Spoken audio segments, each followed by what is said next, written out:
चलिए, good morning all of you. अभी हम देख रहे हैं कि 10th और 12th के एग्जामिनेशन स्टार्ट हो गए हैं और हमें इसके लिए पूरी प्रिपरेशन चाहिए। टाइम भी बहुत कम है, हाफ ईयरली तो हो रहे हैं लेकिन एनुअल के लिए बहुत ही कम, बिल्कुल थोड़ा सा टाइम रह गया है। तो फिर इसके लिए कैप्सूल टेस्ट हो गया कि भाई इस कैप्सूल में अपने को क्या है, उतनी उतनी चीज़ ले लें, उतना इतना पढ़ लें ताकि अपना रिविजन भी हो जाए और अपने एग्जाम में मार्क्स भी अच्छा है। तो उसके लिए क्या प्रिपरेशन करना पड़ेगा?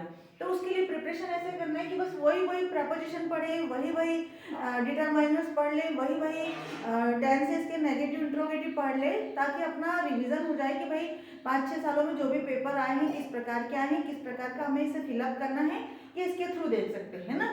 तो without wasting our time we have to start this. Okay, तो आज हम प्रपोजिशन के जो सेक्शन सी पे काम कर रहे हैं। सेक्शन सी में क्या होता है, 10 नंबर जो आते हैं आपके वो पूरे फिल इन द ब्लैंक्स आता है और डू एज डायरेक्ट आता। तो जो फिल इन द ब्लैंक्स है उस पर अपन काम करेंगे आज। क्लियर? तो जो फ्रॉम होता है, फ्रॉम यानी होता है से। क्लियर? यहाँ पे जो किसी चीज का डिटेचमेंट का भाव आता है वो वाला से भी होता है और कहीं से हम आ रहे हैं वो भी भाव आता है।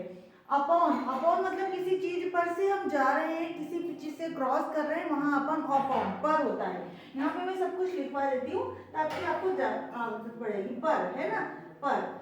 सिंस, सिंस यानी होता है से, लेकिन जो पर्टिकुलर टाइम होता है सिंस उसके लिए। लेकिन फॉर में भी होता है से, लेकिन यहाँ पे ड्यूरेशन ऑफ टाइम होता है। इन यानी होता है में, जब कोई एनक्लोज एरिया की बात होती है, पूरी तरह से कवर्ड एरिया की बात होती है, किसी बैग की बात होती है, किसी कंपास की बात होती है, किसी रूम की बात होती है, वहां पे आपको इन लगाना है। बिलो, बिलो मीन्स होता नीचे। जब किसी लेवल की बात आ जाएगी, किसी लिस्ट की बात आ जाएगी, वहां पे आपको बिलो लगाना है। ऑफ, ऑफ मीन्स वैसे तो का होता है लेकिन यहाँ कहीं कहीं उसका मीनिंग से भी होता है, अभी हम समझाएंगे। विद यानी होता है के साथ होता है और से होता है। क्लियर? ये दोनों का मीनिंग अलग अलग जगह पे अलग अलग होता है। फिर टू, टू का मतलब भी से भी होता है और एट का मतलब होता है जो पर्टिकुलर टाइम होता है, बिल्कुल जो पर्टिकुलर टाइम हो, पर्टिकुलर प्लेस हो, वहां के लिए बिल्कुल point of place, point of time के लिए हम एट लगाते हैं। इसका मतलब पर होता है ना। और बाय यानी होता है द्वारा, द्वारा भी होता है, कहीं कहीं से भी होता है। तो ऐसा नहीं कि कहीं एक ही प्रपोजिशन है तो उसका अलग अलग मीनिंग नहीं हो सकता, बिल्कुल हो सकता है, उसको थोड़ा सा पढ़ने की बारी है। तो इसको कैसे पढ़ेंगे और कैसे उसको एलिमिनेट करेंगे, कोई चीज को ध्यान से देखेंगे। अब देखो यहाँ पे पहला एग्जाम्पल देखेंगे, ही राइट। अब देखो राइट लिखा है तो ये गलत हो गया, लेकिन जैसे यहाँ लिखता है ही राइट्स, तो कोई एक सिंगुलर सबसे पहले अपने को टेंस पहचानना पड़ेगा, तो वह लिखता है। क्लियर हो गया?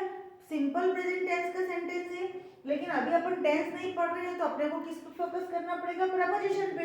तो प्रपोजिशन कौन सा भरना है, मतलब नाउन के आगे कुछ तो भी भरना, संबंध बताना है उसमें। इंक, इंक क्या होती है? स्याही होती है, वह लिखता है स्याही।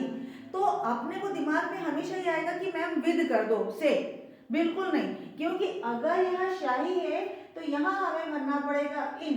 वह लिखता है स्याही में, वह लिखता है स्याही में। लेकिन अगर यहाँ पे कोई पेन होता, यहाँ पे कोई पेन होता तो हमको वहां लगाना पड़ता विद। क्या लगाना पड़ता है यहाँ पे? हमें विद लगाना पड़ता कि जब किसी शाही की बात आती है तो वहां पे आप इन लगाएंगे, लेकिन जब किसी अपरेटस की बात आती है, किसी उपकरण की बात आती है तो वहां पे अपन विद लगाएंगे। हम चाकू से काटते हैं तो विद नाइफ, हम कपड़े काटते हैं कैंची से तो विद सीजर्स, फिर हम बोलते हैं कि हम हैमर से नेल को ठोक रहे हैं तो विद हैमर। क्लियर? जहाँ एपरेटस की बात आएगी और से का सेंस आएगा तब वहां विद लगाना, लेकिन अगर हम शाही से लिखते हैं तो हम शाही में लगाना, इन लगाना। क्लियर? यहाँ पे इन आएगा और ये पे इसके साथ में विद आ जाएगा। Clear?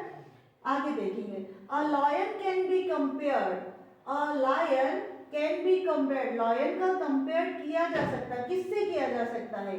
From a cat, from a cat से किया जा सकता है, उसको कंपेरिजन कर सकते हैं कैट से। कैसे कर सकते हैं? कैट से।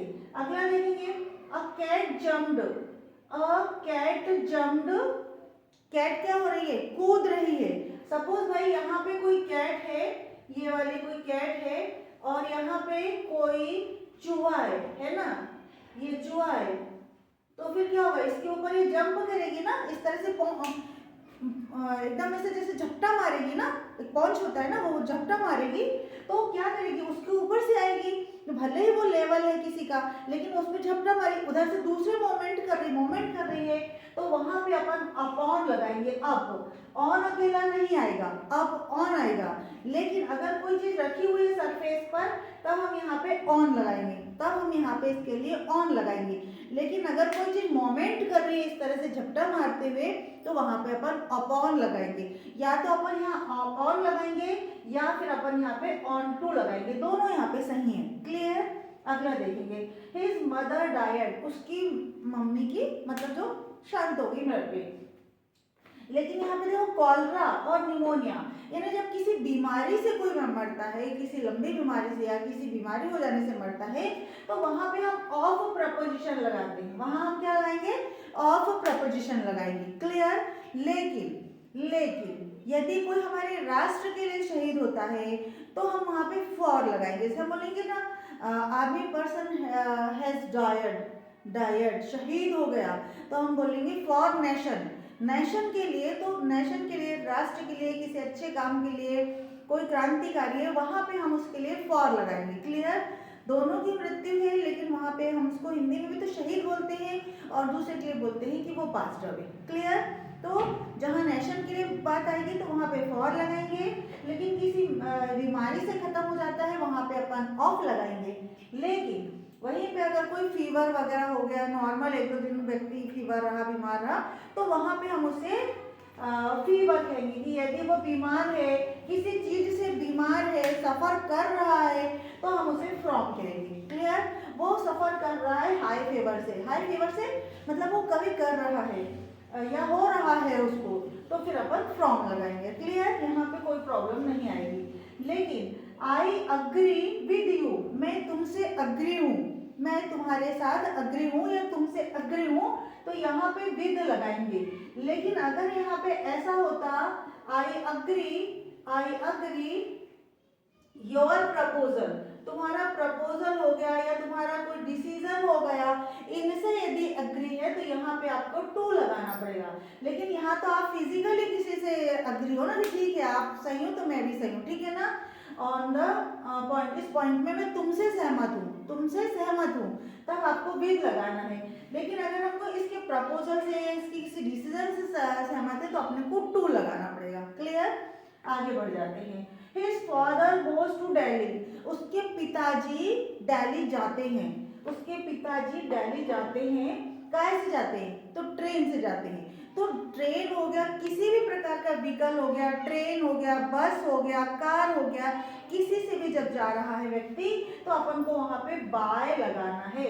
ये सारे प्रपोजिशन का मीनिंग इससे ही मीनिंग आ रहा है ना, लेकिन यहाँ पे अपने को कभी फ्रॉम नहीं लगाना है। हाँ, लेकिन अगर हमारे पास बोल दिया his father go to Delhi from Betul, Betul से जा रहे, तो बैतुल को छोड़ रहे हैं तो यहाँ पे फ्रॉम लगाएंगे, ठीक है ना, फ्रॉम बैतुल लगाएंगे। लेकिन किसी व्हीकल से जा रहे हैं तो बाय लगाएंगे। यहाँ से जा रहे हैं मतलब इसको छोड़ रहे, बैतुल को छोड़ रहे हो तो फिर फ्रॉम लगाएंगे। लेकिन बोला गया कि दिल्ली टू बैतुल जा रहे हैं तो फिर दिल्ली के साथ, दिल्ली से बैतुल जा रहे हैं तो आपको टू लगाना पड़ेगा। है ना मजेदार बात कि जब किसी व्हीकल की बात लगाएंगे तो बाय लगाएंगे, जब उस जगह से आ रहे हैं मतलब वहां से दूर हो रहे हैं, डिटेच हो रहे हैं, वहां से सोर्स से हटाए जा रहे हैं तो वहां फ्रॉम लगाएंगे। लेकिन दो जगह के बीच का डिस्टेंस बता रहे हैं, Betul to Bhopal, Betul to Indore, Betul to Delhi, तो टू लगाएंगे। मीनिंग सबका एक जैसा है लेकिन अलग अलग प्रपोजिशन वहां पे लग रहे हैं। क्लियर? आगे देखेंगे, ही हैज बीन वर्किंग, देखो यहाँ पे लिखा है ही इज सफरिंग, तो वो अभी नॉर्मल बात कर रहा है कि वो बुखार से पीड़ित है। लेकिन यहाँ पे बताया है ही हैज बीन वर्किंग, जब हैज बीन लग जाएगा तो आपको टाइम वहाँ बताना ही बताना पड़ेगा कि सुबह से, कल से, परसों से, 2-4 से, 4 साल से, वहाँ पे आपको टाइम बताना है। यहाँ बोल रहा है वो ही हैज बीन वर्किंग, वह भी काम कर रहा है एन आर कोई पर्टिकुलर टाइम नहीं ना, 1 घंटे में 10 मिनट पहले भी हो सकता है, 10 मिनट बाद भी हो सकता है, थोड़ी देर के लिए गैप भी हो गया होगा, कुछ भी हो गया होगा, तो टाइम नहीं बता रहा, मतलब ड्यूरेशन ऑफ टाइम बता रहा है, लंबा टाइम बता रहे, तो वहां पे आपको फॉर लगाना है। क्या लगाना है? वहां पे आपको फॉर लगाना है। लेकिन अगर इसी की जगह, हाँ यहाँ देखेंगे, ही हैज बीन एब्सेंट, वो एब्सेंट है लेकिन यहाँ मंडे बता दिया कि मंडे से एब्सेंट है, तो आपको फॉर वहां गलत हो जाएगा, वहां पे आपको क्या हो जाएगा, सिंस लगाना है। क्या लगाना है वहां पे? सिंस। कब से एब्सेंट है वो? मंडे से एब्सेंट है। क्लियर? क्यों? क्योंकि मंडे हमें पता है कि इस दिन से है, वो पता है, एकदम पॉइंट ऑफ टाइम है। तो जब कभी ही हैज बीन आता, शी हैज बीन आता, आई हैव बीन आता, यानी जब लंबा टाइम बता रहा हो तो आपको जब ड्यूरेशन ऑफ टाइम बताएगा तो फॉर लगाना है, और यदि आपको पर्टिकुलर टाइम बता दिया, पॉइंट ऑफ टाइम बता दिया, तो आपको वहां पे सिंस लगाना है। क्लियर? कभी कभी क्या होता है, यहाँ पर क्वेश्चन बना के दे दिया जाएगा सिंस, ठीक है ना। अब यहाँ पे सिंस लगाने के बाद आपको बोल दिया जाएगा कि इसे करेक्ट करो, तो आपको तुरंत एन आर दिख रहा है, मतलब ड्यूरेशन ऑफ टाइम दिख रहा है, तो इसको काट के आपको क्या लगाना पड़ेगा, फॉर। ऐसे यहाँ लगा करके अगर फॉर दिया रहेगा तो फॉर को हटा करके आपको सिंस लगाना पड़ेगा। क्लियर? आगे देखेंगे द वाटर। अभी देखो कोई लेवल होता है, जैसे वाटर का एक लेवल चलता है, मैंने अभी बताया था आपको कि बिलो यानी होता है नीचे। जब कोई आपकी लिस्ट में कहीं पे नाम है और आपका नीचे है तो वहां पे भी आपको बिलो लगाना है। लेकिन यहाँ कह रहा है the water of the river, जो पानी है, नदी का जो पानी है, was blank the danger mark. Danger mark मतलब खतरे के निशान से, तो नीचे बह रहा होगा। अगर यहाँ पे देखना पड़ेगा नीचे, में तो आएगा नहीं, फॉर और से तो आएगा नहीं ना, तो हमें देखना पड़ेगा जब लेवल की बात आएगी तो अबव और बिलो करते हैं। लेकिन यहाँ पे क्या हो रहा है, जो वाटर लेवल है वो नीचे जा रहा है, क्योंकि हमारे पास बिलो ऑप्शन दिया रखा है। तो बिलो ऑप्शन के लिए हमें आपको यहाँ पे बिलो ही लगाना पड़ेगा, कि बिलो जो है वो ऑप्शन के लिए आता, मतलब किसी लेवल के लिए आता है, किसी लिस्ट में नाम के लिए आता है, तो आपको ये बिलो ही लगाना पड़ेगा। आई होप मैंने कोशिश की है, प्रपोजिशन ज़्यादा से ज़्यादा इतने आते हैं, इनमें और यदि कुछ आता है तो उनको मैं समय समय पर बताते रहूँगी। लेकिन उसको फिर मैं एक बार रिवाइज करवाती हूँ कि जब कोई चीज़ को क्रॉस कर रहा है या उसके ऊपर से जा रहा है तो ऑन नहीं आएगा। जब किसी सरफेस की बात लगेगी, जैसे ये सरफेस है इस प्रकार से, तब आपको ऑन लगाना है। लेकिन जब मोमेंट हो रहा है, कोई गति हो रही है, तो वहाँ पे अपॉन लगाना है। जब किसी चीज से दूर हो रही है कोई चीज, पत्तियां जैसे गिर रही है पौधे से, तो वहां से फ्रॉम बोलेंगे, या ऑफ आता। ये ओ डबल एफ ऑफ का भी काम करता है, ये डबल एफ ऑफ का भी काम करता है। लेकिन सिंस और फॉर तो आपको टाइम के लिए लगाना पड़ेगा। सिंस जो है पॉइंट ऑफ टाइम के लिए, फॉर जो है आपको ड्यूरेशन ऑफ टाइम के लिए। इन जगह किसी in the bag, in the compass, in the room आएगा। लेकिन जब कोई बाहर से अंदर आ रहा है, बाहर से कोई चीज अंदर डाली जा रही है, स्विमिंग पूल में कोई जंप कर रहा है, तो वहां पे हमको इनटू करना पड़ेगा, क्योंकि वो दो सरफेस से क्रॉस कर रहे हैं ना, वहां आपको इनटू लगाना है। लेकिन ऑफ यानी होता है का। लेकिन यदि कोई लंबी बीमारी से खत्म हो रहा है, जो लंबे समय से पेपर में भी आता है ये, तो ऑफ लगाना है। लेकिन अगर कोई सफर कर रहा है, बीमार यानी अभी वो पीड़ित है किसी चीज से, तो वहाँ फ्रॉम लगाना है। लेकिन यदि कोई नेशन के लिए खत्म होता है तो वहाँ फॉर लगाना है। फिर विद यानी के साथ, जितने भी ऑपरेटर्स है उनके साथ नाइफ से चाकू कटता है तो भी विद लगाना है। फिर आपके पास आता है एट पर्टिकुलर टाइम के लिए आ जाता है कि भाई मैं कहाँ खड़ा हूँ, तो I am at the door, दरवाजे पे मैं खड़ा हूँ। ही लव्ड एट मी, वो मुझ पर हंसा। कितना बजा है, eight 4 o'clock। He came at 4 o'clock, वो आई 4 बजे। ठीक है। बाय, बाय आपको लगाना है बाय यानी द्वारा। मैंने बताया जब किसी विकल्प के द्वारा आता है तब अपने को द्वारा लगाना है, और जब किसी यानी हम बोलते हैं पेसिव में कि इसके द्वारा काम किया गया, तब हमें आपको वहाँ पे बाय लगाना है। आई होप गाइस धीरे धीरे आपको प्रपोजिशन, फिर धीरे से आपको डिटरमाइनर्स मिलेंगे, फिर धीरे से आपको डू एज डायरेक्ट मिलेंगे, उसके क्वेश्चन कैसे आते हैं, और आप इसका फ़ायदा उठा के बराबर अपनी इंग्लिश को एनहांस करेंगे, और अपना जो 2 महीने के बाद आपका एनुअल एग्जाम है उसे आप कंप्लीट कर लेंगे। Thank you for watching.